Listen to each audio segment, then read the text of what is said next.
Welcome to our evening session of continuing education here. So we found a couple of bums on the street, and we're like, "Hey, do you guys want to talk to us?" And and Matt's like, "Can we sell them something?" I'm like, "Yeah, absolutely." So no. I'd like to introduce tonight's speakers. These are some close friends of ours, some very trusted partners of Elevation Association. And it's Ryan Isaac and Matt Mulcock from the Dentist Advisors. Matt Mulcock is the current CEO of Dentist Advisors, and Ryan is your title a senior advisor, maybe?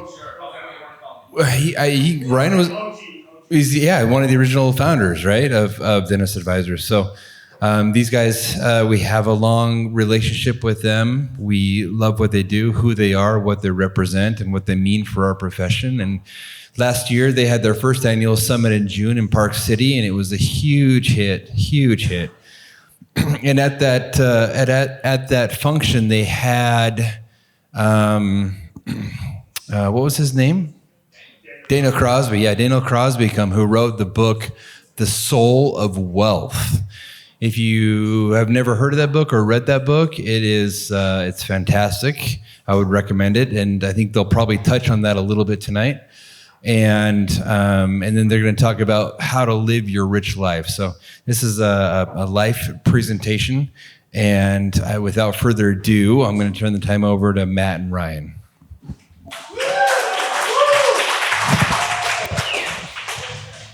The Home Depot music. Hey guys, the Home Depot music, I love it. It's so cool.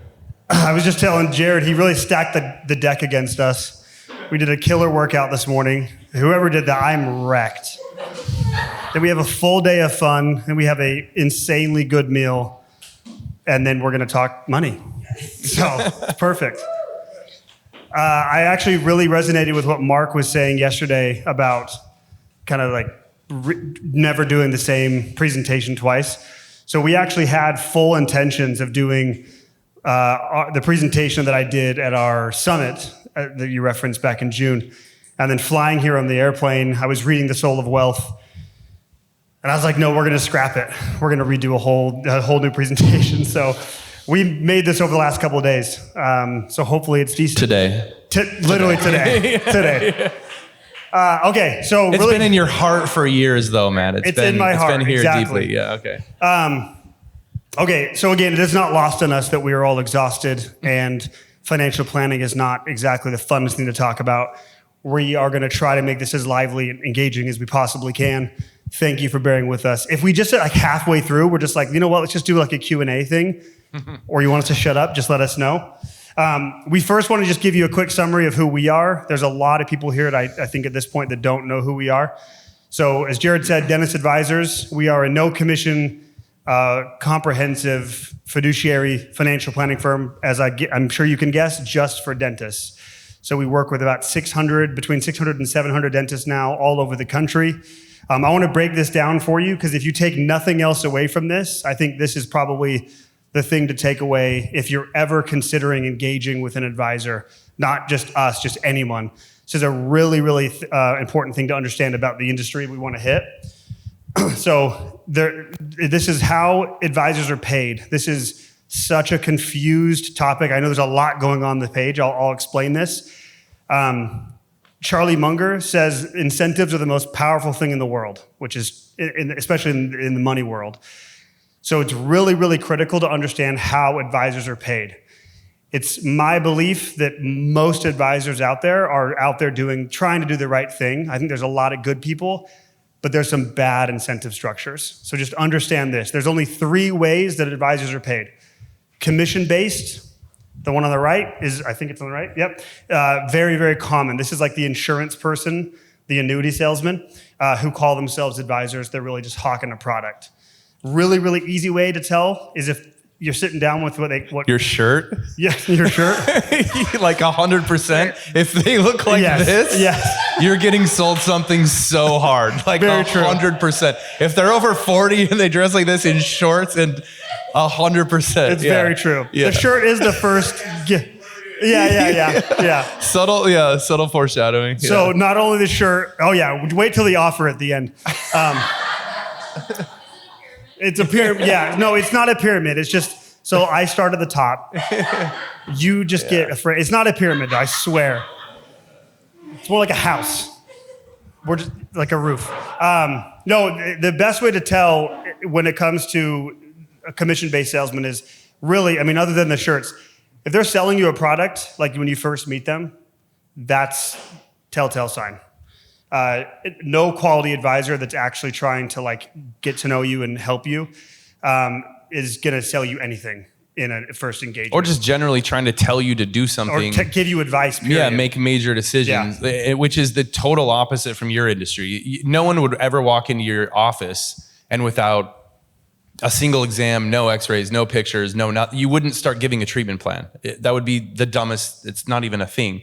That's the way our whole industry works. In our industry all the time. Yeah, our industry is just the opposite of yours. Everyone starts with advice, it's sales, treatment plan, and then that's it. Yeah. On the other side of the spectrum, on the left, is what's called a fee-only advisor. Right. So it's your left to their right, and then their left. Your right. Yeah. Thank you, Brian. It's late. Okay. Your right. I ate pizza and sushi. Yeah. Okay. Fee-only advisor. This is a very, very important term. If you compare this to the middle, which is fee-based, that sounds like the same. I promise you it's not. And a lot of advisors will use this. They'll say, yeah, we're fee-based. You cannot legally call yourself fee-only if you sell products or take kickbacks of any kind. So you just keep that in mind. Is it fee-based or fee-only? They are not the same thing. The middle group is this kind of, I'll call them the scariest. They're the ones that are most confusing. It's called duly registered. This is what I worked in for 5 years at Fidelity. Basically, I can do both. We called it two hats. I'd put on my broker hat when I'm selling you a product, and I would take it off and put on my proverbial advisor hat to sell you, let's say, like a fee-based investment strategy. So duly registered. Only about 15% of the industry is fee-only, where they take no commissions, no kickbacks. So just keep that in mind. If there's any questions as we go through any of this stuff, just throw it out. But we wanted to anything else you wanted to say on that? No, I just think that, no matter what, if you engage with anyone in our industry, you just stay to the right side. And there's verbiage and language you can look for on people's websites. You can ask them questions if they live in these camps. And that alone will protect, you from 85% of the bad stuff out there. Last thing on this, just what does comprehensive mean? Our industry is really difficult. If you compare us to dentistry, you go to a dentist, although there's different flavors, different styles, different procedures that one might specialize over another. But if you go to a dentist, you kind of know the barrier to entry to be a dentist is high. The financial advising space is not the same. When it comes to like what does comprehensive actually mean, we've defined that for people. This is what we believe. If you're going to a comprehensive advisor, these are the topics or the subjects that you should be covering on a regular basis. Underneath each of these is tons of different offshoots and obviously subcategories, but this is what a comprehensive advisor should be reviewing with you on a regular basis. Yeah, I was just going to say, a lot of people ask us all the time why we chose to work with dentists specifically, and it was for this reason. One of the first people that we worked with just randomly in the beginning was a dentist, and he just had questions in all of these categories. And for us at the time, we were just an independent investment advisor trying to do some planning, but we had like kind of random clients. And the dentist was asking questions about all these things. Should I lease my building or should I buy it for the landlord? What is my P&L telling me? Is my insurance okay? Am I paying too much taxes? All these things. And so this is the reason we built the business the way we did, because we just looked at him and thought, man, there's so much on this person's plate, clearly intelligent enough to figure it out, but there's no time, mostly no interest, and no one's trained anyone on how to do this stuff. So yeah, you guys know better than anyone, there's just so much complexity in your lives, and the categories are so broad. So, I mean, this is what made us start it in the first place. Okay, we'll jump in. As I mentioned, we know financial planning, money is not the top of the list for things people want to talk about. We know this, we're in the industry, and studies actually back this up. So not only did Jared stack the deck against us, but this is actually proven by studies. There was a pretty famous, at least I say famous in like the nerd financial planning world. A university, I can't remember, I think it was Purdue or something, did a study of things that people would rather do than talk about money. I'll give you the list, okay? They would rather stand in line at the DMV. They would rather do jury duty, which literally before I left, I got a letter. I have you jury did? duty. I do. You're summoned? I have to respond. For March. Okay. They'd rather do jury duty. They would rather have a show spoiled than talk about money. Yes. It's like the worst one. Everyone's like, Yeah. a show I know, spoil? a show, how dare you? They'd rather watch a political terrorist? debate. Give her, I don't know about right now, but that was on the list. And the last one, they would rather talk about their own death. Which, thank you, Mark. Thank you, Mark. Last night. Yeah. It's perfect. Death, financial planning. Yeah, it's good. So we get it. I've been in the industry for 12 years. You've been in the industry for 17. almost 20 years. We understand. So with that said, we want to actually just give a gift and say, if you don't want to listen to anything we have to say, we actually have a gift. We're going to give Daniel Crosby's book, The Soul of Wealth. We bought it for everybody. We did not bring it. Thank you. Thank you. Yeah. Appreciate it. Yeah. So you literally can shut down and just wait for the book. He says everything way better. Yeah, He's so amazing. fascinating. Yeah. Daniel's actually a good friend of ours. I was texting him before we came, and I was like, I want to buy this book for everybody. So what we're gonna do is we'll just send out the same thing I did with the Google survey. We'll just get like address and name, and we'll just mail it to you. So we'll get that after the trip. Has anyone read any of his other books, Daniel Crosby's? What were a couple of the other ones? Laws of Wealth, Behavioral Investor. Yeah, you guys probably have. Yeah, it's really good. Out of all the financial writers that exist, you'll blow through these books. They're just so entertaining, and his storytelling is amazing. Yeah. Very good. Cool. So as Jared said, we want to take kind of a concept from this book, and we're going to kind of interweave it with our own experiences. We would love this to be interactive. We would love just to be a discussion. Please throw something out, raise your hand, question, comment the entire time. You will not throw us off, I promise, any more than we throw each other off. So I want to present a problem, one of the problems that Daniel Crosby presents early on in the book that we have around money. And that problem is that the things we want or say we want now are not the things we end up regretting later in life or wanting later in life. And I'll explain this.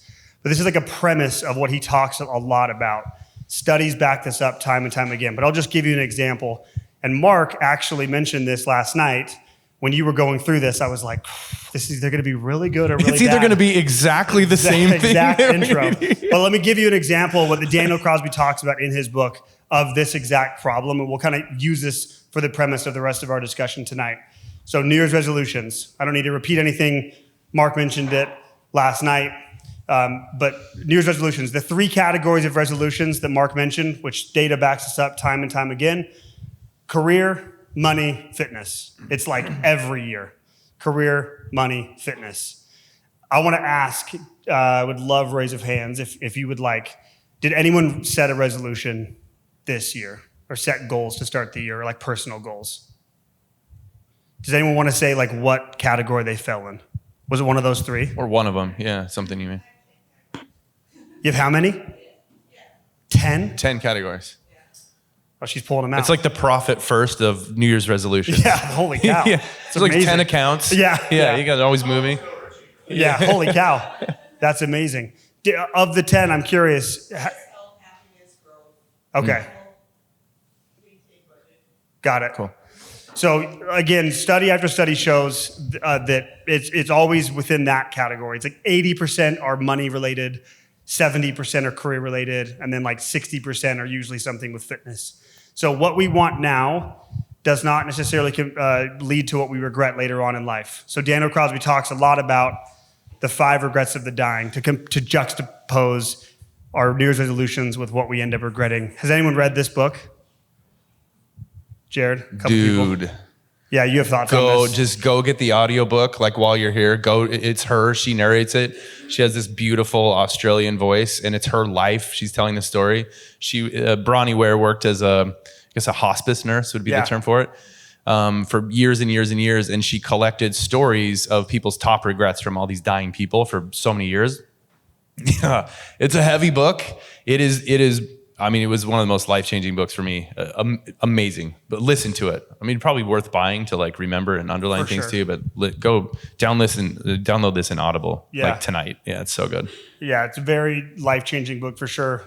She breaks down in this book, as Ryan said, 5 regrets. Yeah, 5 main categories. 5 main categories from all her data of regrets with her experience. I think she was like 20 years at hospice. Yeah, it was nurse. decades of it. Yeah. So again, this will be used to compare. Remember again, broadly, resolutions, money, career, fitness. Here's the 5 regrets of the dying. Number 1, I wish I would have lived a life true to myself and not for others. Was number 1. This one, I don't know about you, definitely hits me pretty hard. Number 2, I wish I hadn't worked so hard. Number 3, I wish I had the courage to express my feelings. Number 4, I'd wish I'd stayed in touch with friends. And then number 5, I'd wish I'd let myself be happier. You know what's crazy about that one is the word let. I'd always think that. Yeah, it's like they could have been, they were, they just didn't allow it to happen. That one always kind of catches me off guard. Any thoughts or comments on any of this? Just how much is exterior? Like how much we see. I mean, that number 1 kind of says that. Like what is it? The external influence. Like how much each of those like had an impact on all of those by looking at external influences and following somebody else's. Yeah, externalizing all of our stuff. Yeah. Or allowing, I like the word influence. You're allowing it to like direct your life. Yeah, all your decisions. Again, I know that one hits me really hard. Okay, so again, there's this kind of what Dan was saying, this gap. There's this gap of like what we think we want in the short term or the now versus what we end up really regretting at the end. And there's not really any connection there. What I think is interesting about this too is the only mention of work is the opposite of what we think. It's I wish I hadn't worked so hard. That one kind of hit me because I was just thinking like we want to teach our kids to be hard workers. Like maybe we need like rethink that a little bit. Yeah. Any other? Yeah. Yeah, these kids are so freaking lazy. Yeah.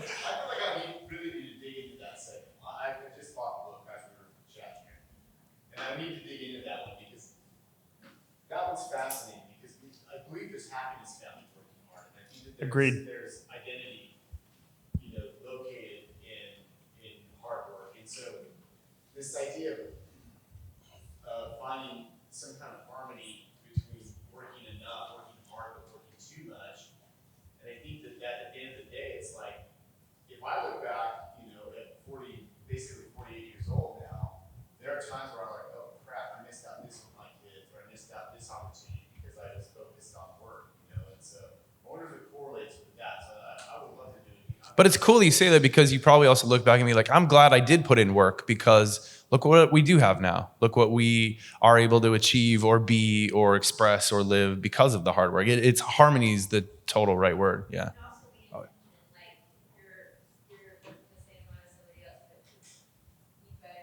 Yeah. The comparisons.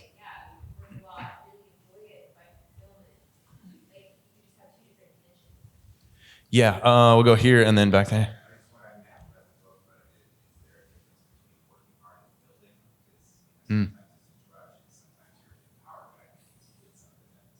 Yeah, he asked, is there a difference between working hard and building something? James?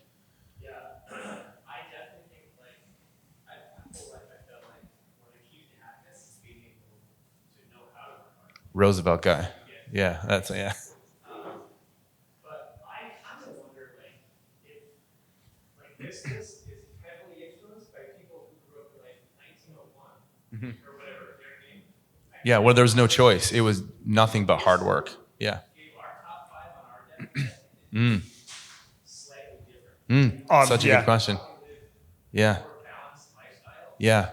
Than those people who grew up there and they could rub 2 pennies together and had nothing. Yeah, the long, long days, all manual labor. Yeah, and we probably won't go to this at all. We probably won't go to this at all, but there's tons of data and studies that show a huge direct correlation between the point of life where people stop working and an immediate decline in all of their health. I mean, there's a direct correlation between that fulfillment. It's kind of what Dan was saying, what I'm hearing Dan saying as to what are you giving up in place for that work? What is the exchange you're giving, which is very individual. What's that?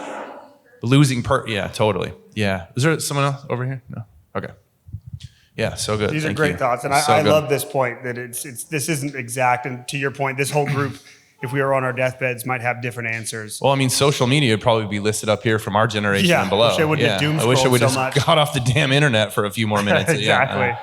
Hey, that's a good point. So I agree with that. The details might be different, but I do think I think we could probably all agree there is still a bit of a gap there for most of us. And I think this sets up the premise of something that we think about all the time.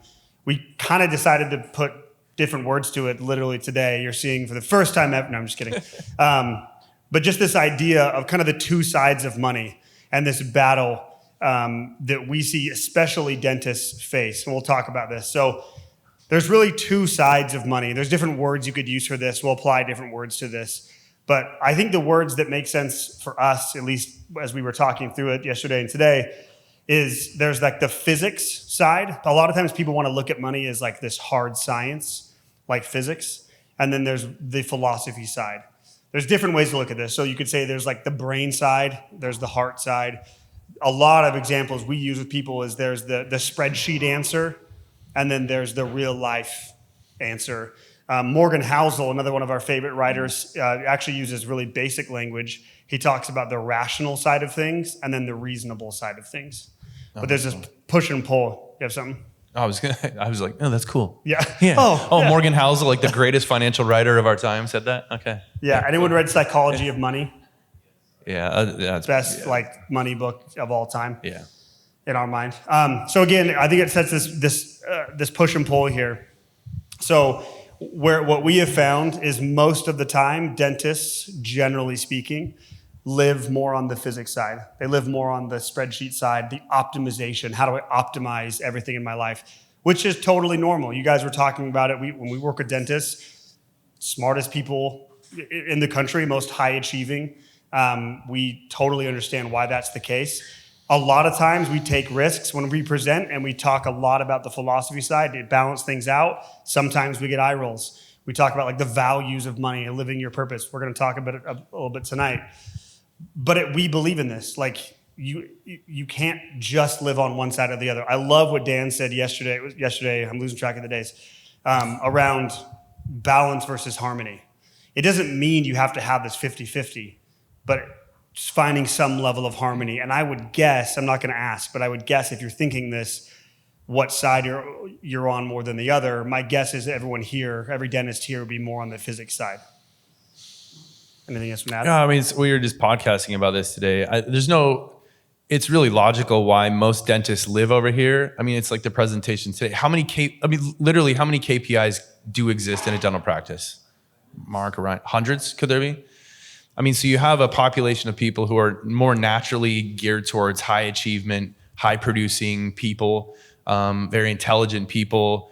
And then we throw all of you into this environment of practice ownership in dentistry where there's literally hundreds of things to measure. And if you do ignore some of them for too long, it can be to your detriment in a really bad way. So there's no wonder why you end up gravitating towards this where everything's efficiency and optimization. And am I doing the best and the most and constantly doing as much as I can? There's no wonder that that's the case. So our goal with this, again, is finding more harmony with this. Matt, you need to do like hand motions, like, and this is where it harmony. comes together. Harmony. We bring it together. Harmony. We didn't have enough time to coordinate that. Yeah. Okay. Next time. Yeah. Next year. Next time we'll have a. Next year we'll tomorrow do night. Tomorrow. Oh yeah. Which, by the way, tomorrow night, estate planning. Yeah. Just so you know. Yeah. If you think this is exciting, just wait. We're gonna try to spice it up. But again, we're trying to find this harmony of these two things, and this is where we would say the soul of wealth lives. Because when we try to overemphasize for dentists, this side of it, the philosophy side, the value side, we're not saying that's the only thing that matters. There's pros and cons. There's virtues and curses kind of on both sides of this if you push one too far and ignore the other side. But again, we'd say most of the time dentists are favoring more of the physics optimization side. Super famous dentist once said that growth for growth's sake is the ideology of a cancer cell. And I think Who was that? Did you guys, anyone take notes on that? Yeah. I wrote it down. I was writing those down. Yeah. You actually did a presentation one time after, I think it was at the summit for your lunch and learn, and you were quoting me in yours. You literally had, it was like a quote, like Matt Mulcock. Yeah. Oh, yes, that's thank you for cute. that. I almost did it today. That's super cute. But I think that's the risk of the physics side is exactly what you said. And I've seen this so many times, of just growing just to grow with no intention, no idea behind it, no why behind it. Well, not even, the hundreds of KPIs in a practice. And then in our world, it's like savings and investments and net worth and cash flow and liquidity and how many investments can you put money into. There's like a never ending list of things to chase down for the sake of chasing it, which is a huge danger if you don't know where you're going. Yeah. So 2 big questions we want to answer and kind of spend the rest of the time on that kind of fits within these categories. If we're talking about the physics side, most of the time people engage us, whether that be a consultation or at an event or sitting at a table, sitting somewhere. It's usually this question. It's usually, when can I retire? I'm just going to throw it out there. Would you guys, show of hands, if you were talking to a financial advisor, would that be the number one question you'd want to ask? Yeah. Just Jared wants to know that. No one else. No one else. No one's hands can raise at this time of day. Like after surfing, it's like, I don't know, dude. Yeah. But this is the number one question we get is, when can I retire? When can I be done? Which again, we get it. It's a very important question. There's a question on the other side that we think sums up the philosophy side that we want to share that I think is even more important, at least to start with. And that is, am I using my money in a way that improves my life? I don't think enough dentists think about this. Am I using my money in a way that improves my life? Tomorrow is not promised. Retirement is not promised. I think Mark mentioned it with his, we've all, I'm sure, lost someone in this room that, thought they had life promise and it, on a dime turns. So again, trying to find this connection between when can I retire, very important, but this other question being, we think something you should be starting with first. No. Okay. So, yes. I think a better question maybe, instead of when can I retire, is at what point can work be optional? Mm-hmm. That's how we've always phrased it. Yeah. We always get, I'm so sick of clinical dentistry, but clinical dentistry in and of itself is not a terrible thing. People get burnt out, but when clinical dentistry becomes optional, it becomes a lot more fun. Mm-hmm. We've seen this so much.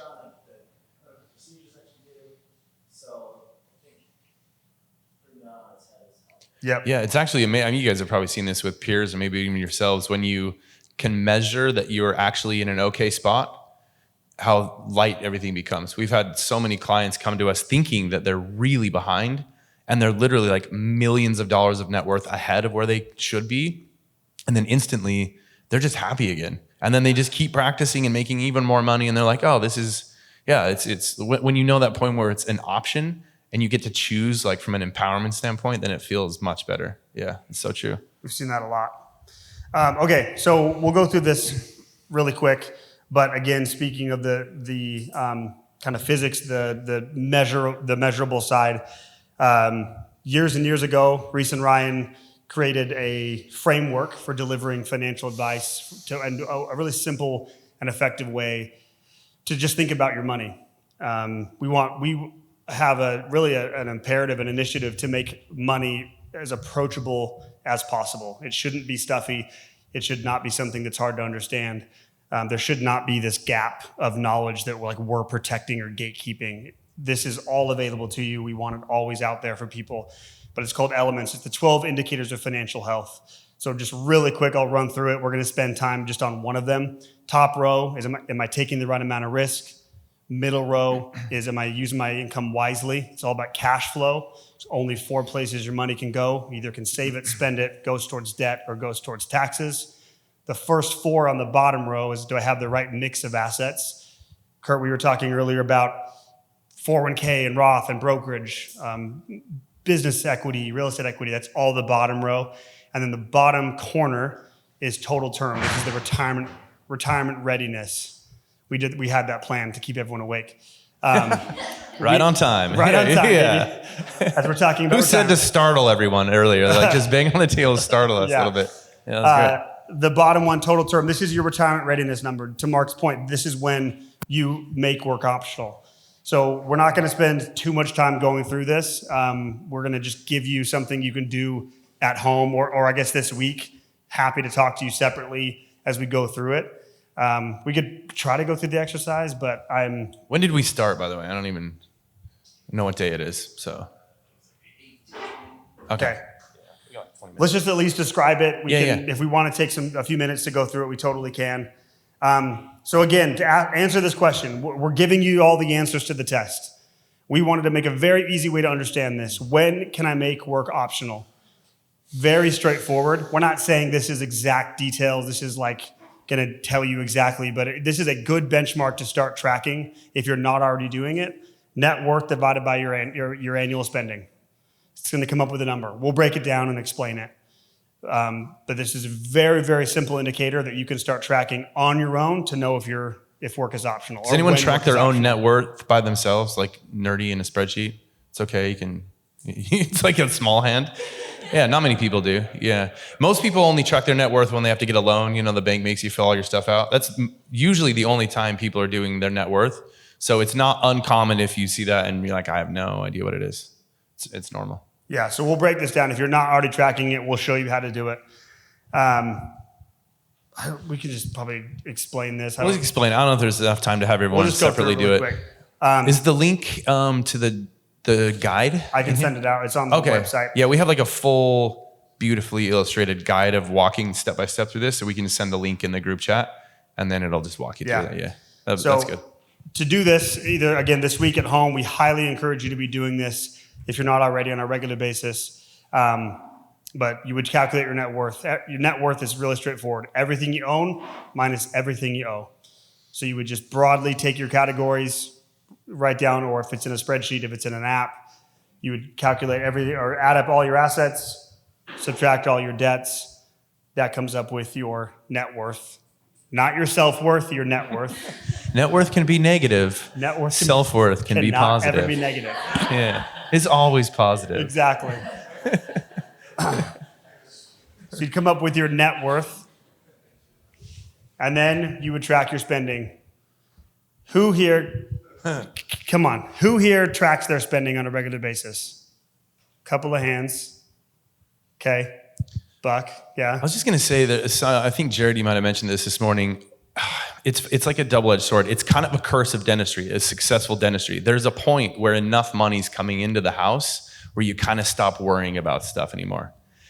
And it feels good. That's really nice. But it's actually like a super wasteful thing that anyone does when there is finally enough cash flow. And we've all been in those situations where for years and years it's not the case. And then you're like, we have $7 and we're getting a Coke tonight. And, but then you get to a point where there's so much that you stop tracking it and then spending just gets out of control, which is why most people don't track it. Most dentists don't track it for that exact reason. You do when you're in dental school because you don't have anything.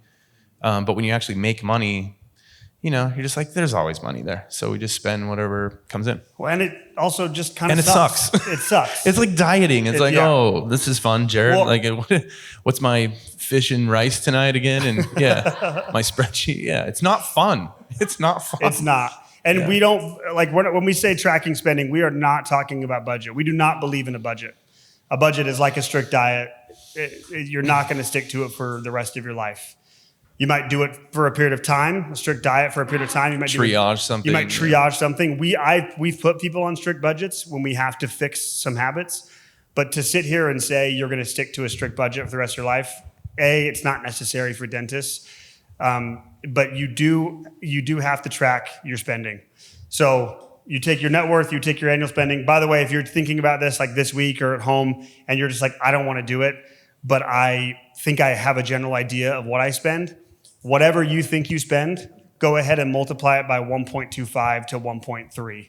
You spend 25 to 30% more than you think unless you're tracking it. This is backed by a lot of data, not only internally at Dentist Advisors, but study after study. Well, most of the time when you think spending, you just add up your monthly bills, but that's not over a course of a whole year. It's like every doctor's visit, the landscaping, the cars that break, the vacations that are like, we'll never do one that expensive ever again, but like next year you do it again, you know? It's like over and over. So usually most of us just go, oh, I spend 10 grand a month or whatever. But throughout a whole year, there's so much more that's not periodic, regular things. That's why it's 30% higher than we ever think it is. Always, yep. Yeah. Okay, you take that net worth divided by annual spending, comes up with a number. So this is, again, if you're tracking this on a regular basis, even though it's not going to be exact, it's going to give you a benchmark to track. Really straightforward. This would take you, if you're doing this every quarter, should only take you 30 minutes or less. And it's something super critical to be tracking, to track your progress, to be able to answer this question on the, again, the physics side of things. Yeah? I didn't see income taxes included in annual spending.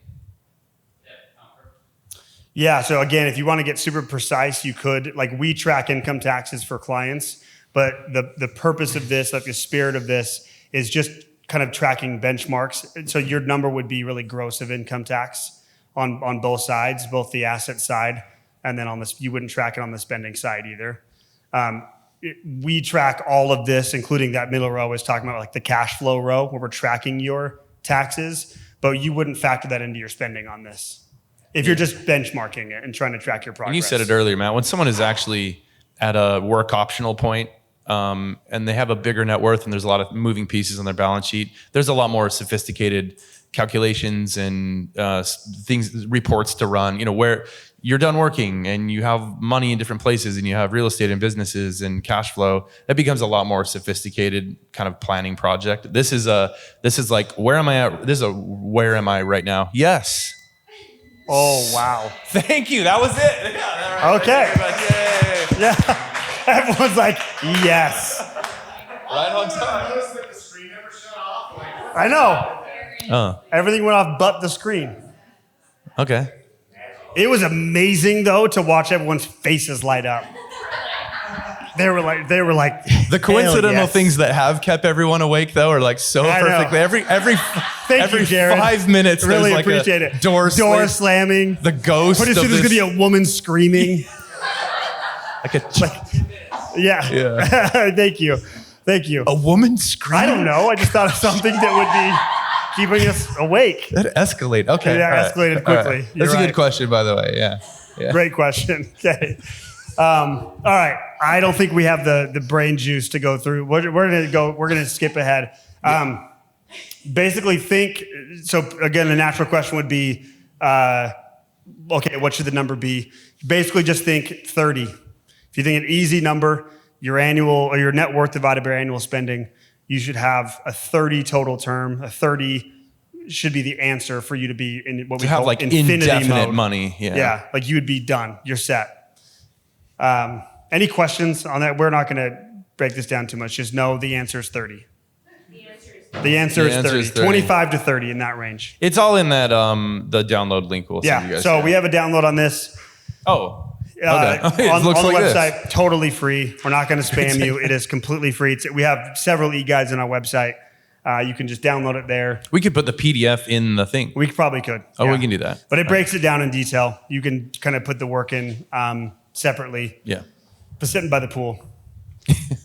Okay, so that covers the physics side. We'll spend the rest of a few minutes talking about this other side that, again, we think dentists don't spend a ton of time thinking about, which is the more, again, the values, the philosophy side, that am I using my money in a way that improves my life?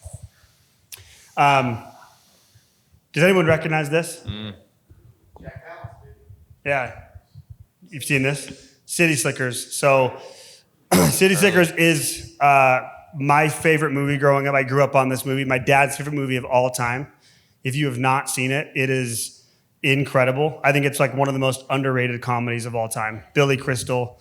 It's It's incredible. But there's a scene in City Slickers. It's with Billy Crystal, and his name is Mitch. He's riding on.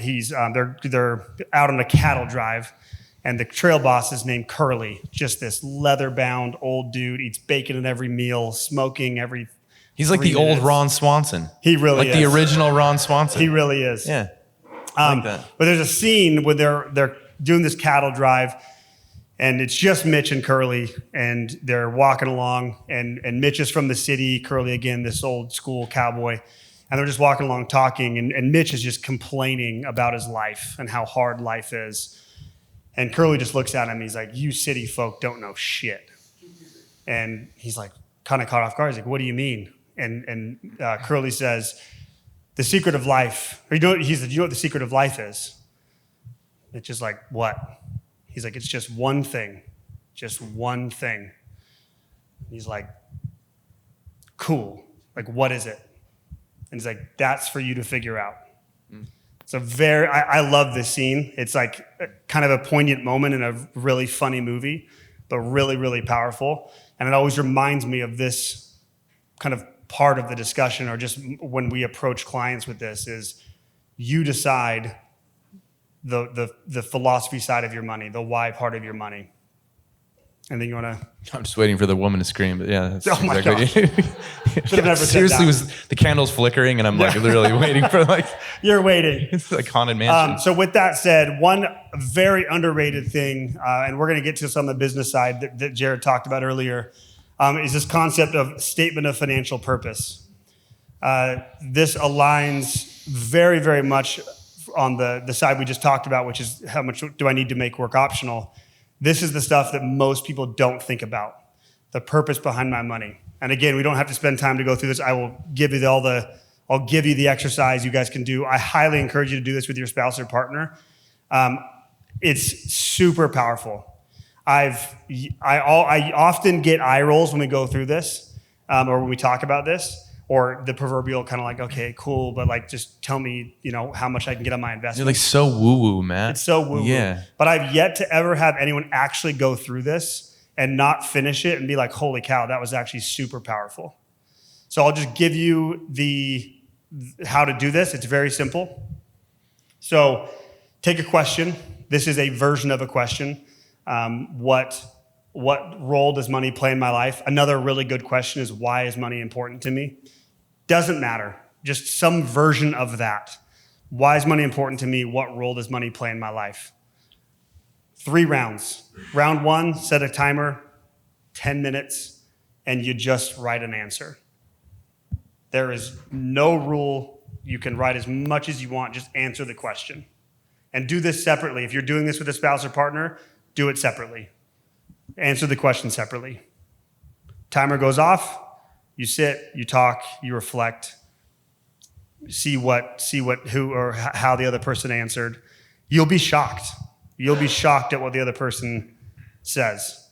How many times have we been in discussions like this with people, and we get one of the spouse or partners be like, I never even heard you talk about this. That's my favorite part about doing meetings with when clients get their spouse or partner on the phone, which doesn't happen a lot. Yeah. Is you get different perspectives that oftentimes they didn't even connect on. Yeah. It's really cool. Round 2, set a clock, 5-10 minutes. The only thing you have to do is make it shorter. If you wrote 2 pages, make it 1. If you wrote a page, make it half a page. Cut it down as much as you possibly can. Round 3, get it down to 1 sentence. This is way harder than it looks, getting it down to 1 sentence. This being kind of your North Star, leaning more into the values, the purpose, the philosophy side of the money equation to find harmony with the physics side. Any thoughts, questions? Yes, it could be no punctuation. Yeah. Has anyone ever done this? I'm curious. Has anyone ever kind of gone through? You've done that. Yeah. Yeah. In this instance, Dan, we truly can't do 500 words. The first round could be. The goal would be 7 to 10. Yeah. It could be a run-on sentence. Is it, by hearing examples with that sway, what are 1 sentences? I'm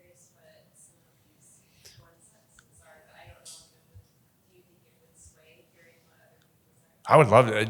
Is anyone? Marin's asking if anyone would have I mean, their it might, one but- statement or sentence. Would you? No, I'm saying Oh. it might sway, Might sway it.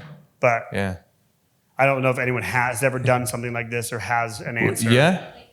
Would you be able to say or articulate what you think your statement might be? Allows me to connect with the people Amazing. I love. Yeah, that's really cool. Did that sway you, Marin? No, I'm Okay. going more towards Amazon. Yeah, connect with the people I love. Yeah. It didn't sway, but I'm definitely. Yeah, you're connecting with the company you love. Yeah. So I know. That's cool. Thank you. So this concept was made. I keep saying like it's not famous in the financial planning world. It's famous. There's another writer. His name's Carl Richards. He's actually speaking at our summit this year. He's fantastic. He lives up in Park City. He's for lack of a better word, pretty famous in the financial planning space. He's written several books. He wrote for the New York Times. This concept comes from his book called One Page Financial Plan.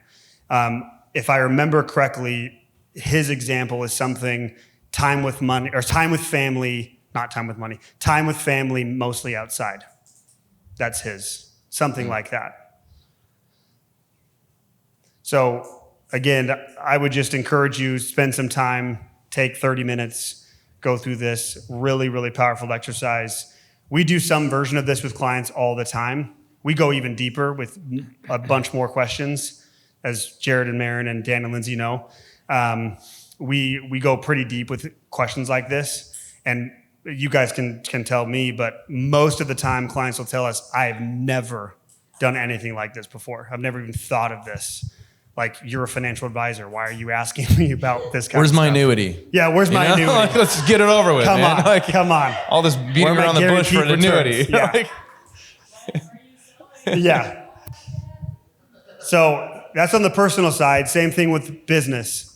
Jared and Dan talk about Gino Wickman Traction. Dennis Advisors uses Traction. We've used it for the last 2-3 years. It's, I can attest, the best operating system for any small business between 5 and 500. We fit a size of decently sized dental practice. So we've used Traction. In the beginning of that book, Gino Wickman says you can't really do anything until you've answered this question. Why are we in business? So we did this as a leadership team probably 3 years ago. Same exact concept.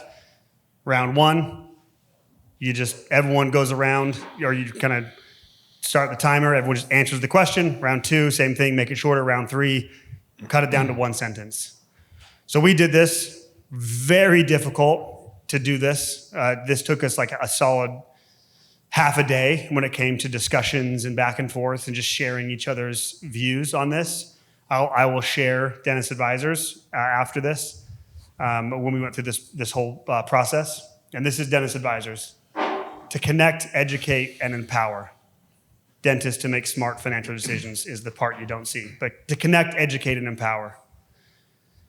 And I can tell you, from my standpoint, this has changed everything for us. Every decision we make is based around this.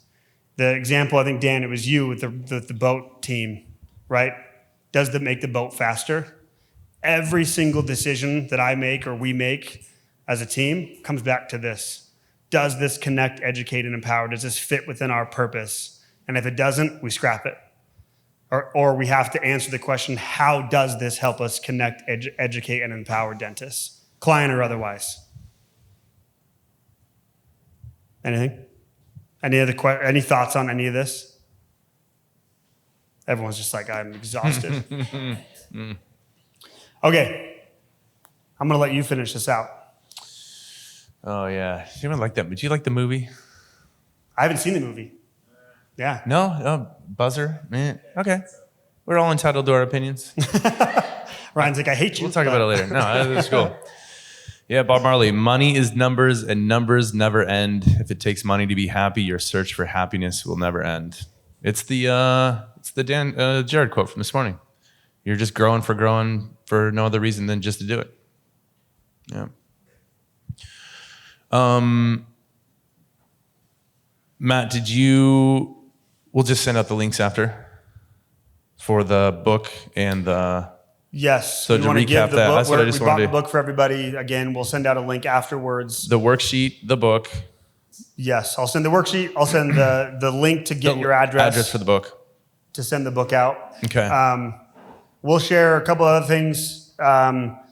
If you ever want to talk to any of us, we do consultations all the time. We talk to probably 400 dentists-ish a year that are not our clients. We are not scary, I promise you. We want to hear your story, point you in the right direction. A lot of dentists we talk to, we're literally answering questions, connecting with a partner of ours, or just answering questions and sending them on their way, or sending them a podcast, or sending them an e-guide. We truly want to connect educated, empowered dentists. And so we always tell people the worst thing that's going to happen by talking to us is you're going to learn something and hopefully get some value out of it. So we highly, highly encourage you. If you have any questions, if you're sitting here thinking, I'm disorganized or I need a question about this or that, set up a time with us. We're happy to talk to you. And we could throw our email addresses in that group too, and you can just email us directly anytime. Yeah, it's We'll really answer. difficult. Matt or Ryan. Matt at dentistadvisor.com. What if there was just one email address that was Matt or Ryan at Yeah. dentistadvisor.com? Matt, or you don't know who you're going to get. And the system just like split it up randomly? I feel actually extra pressure to give up my cell phone number, Mark. No way. Now Yeah. I don't think anyone okay. wants my number. Yeah, it's all right. Okay, we have a podcast as well. Dennis Money Show, also been going roughly around the same time as Mark's. We were actually talking about how you, Reese, and Ryan kind of all had this vision a long, long time ago. Our podcast has been going for almost 10 years now as well. We don't do it every day, but we have not missed a week for 10 years as well. So, so Dennis Money Show, you can find it anywhere. If you like our dumb banter and horrible dad jokes, you might. It's this for enjoy 50 minutes every Wednesday. Yeah, so. it basically is. And then we mentioned earlier the Dentist Money Summit. Jared and Marin are actually main stage speakers this year. Yes. We are so excited. I'll just give you a quick story on that. So last year was our first ever summit. I thought, I'm biased, but I had low expectations, and it went, I thought, incredibly well. But we had Jared do a lunch and learn. So it's basically a 2-day event. We have new speakers every year. And we had main stage speakers, and then at lunch, for both of the days, we broke out into lunch and learns. And so I think it was the first day was your lunch and learn. So I go into Jared's room, and I'm sitting there, and he's going through it. And about halfway through, it was so good. And about halfway through, I get up, and Spencer Chipping, who runs our whole event, is in the back. And I walk up to Spencer. You don't even know this. I walk up to we call him Chip. I walk up to Chip, and I lean over as you're going, and I'm like, we have to have Jared on the main stage. And he literally shows me his notebook. He's like, I'm already getting him booked. Mm-hmm. That's how good you were. So we cannot wait to have you and Marin both on stage sharing. So Dennis Money Summit, Park City, Utah, June 20th and 21st. We would love to have it. It's going to be very, very different than a lot of events out there. Not really clinical at all. It's really a lot of this stuff. Again, new stage speakers every year. We have a burnout specialist, Harvard-educated doctor, bunch of different things. So if you have any questions, let us know, or DennisMoneySummit.com. We're also giving anyone who wants to sign up for Elevation 25% off of sign up. So thank you, everybody. We good, thank you. Yeah. Good night. Good luck.